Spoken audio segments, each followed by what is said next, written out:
Well, after last year, what's it like to guarantee another semi-finals berth? Yeah, it's good. I mean, it's been well documented. We didn't have a great year last year after the great first year we had, and we're really keen to come back strong this season. And I think the good thing about this season, we've won a lot of the tight games that we lost last year. So, we knew we had to be a lot better under pressure this year. I think we've done that. Finished up pretty tense there towards the end.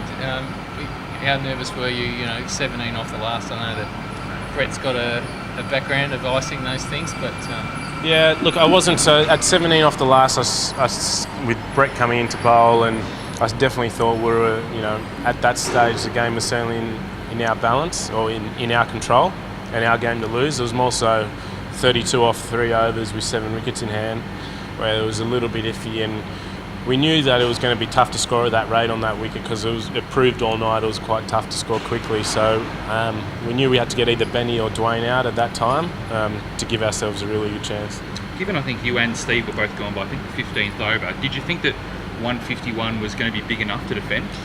Yeah, I actually thought 150 was probably about right in terms of par score.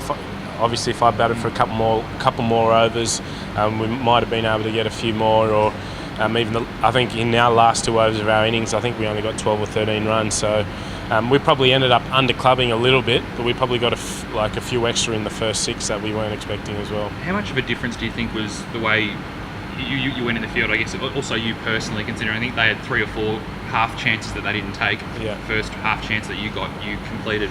Yeah, I think that, and there was a couple of good saves out on the boundary from Steve O'Keefe saved a good one out on the boundary at the end there, and the big Hoff did a couple of good efforts as well. So I thought, you put them all together, we probably saved 5 or 10 runs in the field as well, which at the end of the day we only won by 2 or 3, which is the game really. And given you went to India as part of the one-day squad and just missed out just because the team was going so well, were you a bit miffed when Watto was sort of pulled out that you weren't the first one called upon again? Do you know what you'd done wrong? Oh no, I don't think it's a matter of doing anything wrong. I just think it's like I probably haven't done enough, and I think it's up to me to go out and score more runs, and I guess have more nights like tonight, and even turn some of those 50s into, in 2020 cricket anyway, into 70s and 80s, into some match-winning scores. Do you think number 3 is a good position to do that because you can almost sort of justify your position as a bat, and even what you do with the ball and a field's a bonus?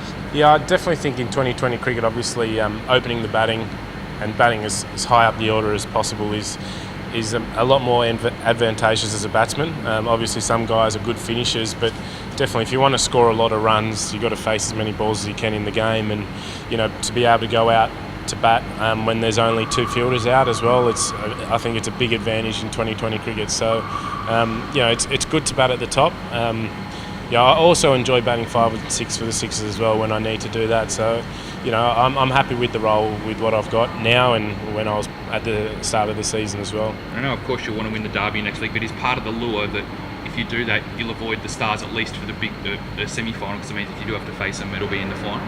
Yeah, I think we avoid them now anyway, because I think we've locked up 3rd position. I'm not sure if my maths are right, but I think we're on 10. I think the closest anyone else can get to 9. So, I think as well, if we can win the next game and win well, and if the Scorchers lose, then we can secure a home semi. So that's a big lure for us to play well in the next game. How do you find your team balance in getting the Test players like Lyon and Smith in your setup?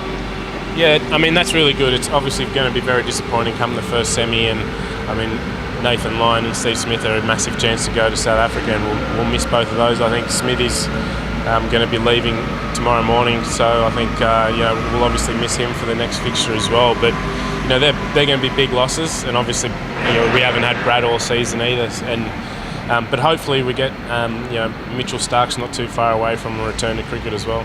Is there much of a boost is that Stark will be back, and we haven't even sort of said anything about Sean Abbott, who has had a really great year and just been injured at the wrong time. Yeah, I think Sean shouldn't be too far away either. So that, having someone that can bat and bowl obviously adds balance to the team again, or having Mitchell Stark come back, who's proven himself time and time again, especially in T20 cricket, and to have that sort of pace and that bounce and height that he has, with what we already have with Brett Lee and Josh Hazlewood, and he throw Mitchell Stark into the mix as well, it starts producing a pretty good bowling attack. Just talking of pace, was there a speed gun on the scoreboard, or was there any way to monitor the bowling tonight? Because Brett was interviewed on the telly, and they said, "Oh well, I think he got up around 150, yeah," and he said, "Well, I think I did crack it tonight, but I don't know how he was monitoring that." Yeah, I don't know. I didn't see any while I was bowling, and a lot of the time out of my 24 balls, over half of them are slower balls anyway, so I don't even bother looking for it. But I don't. I'm not sure if there was tonight. I certainly didn't see one myself. But yeah, maybe he got told by one of the blokes off the field that ran on or something like that. But yeah, I'm not sure.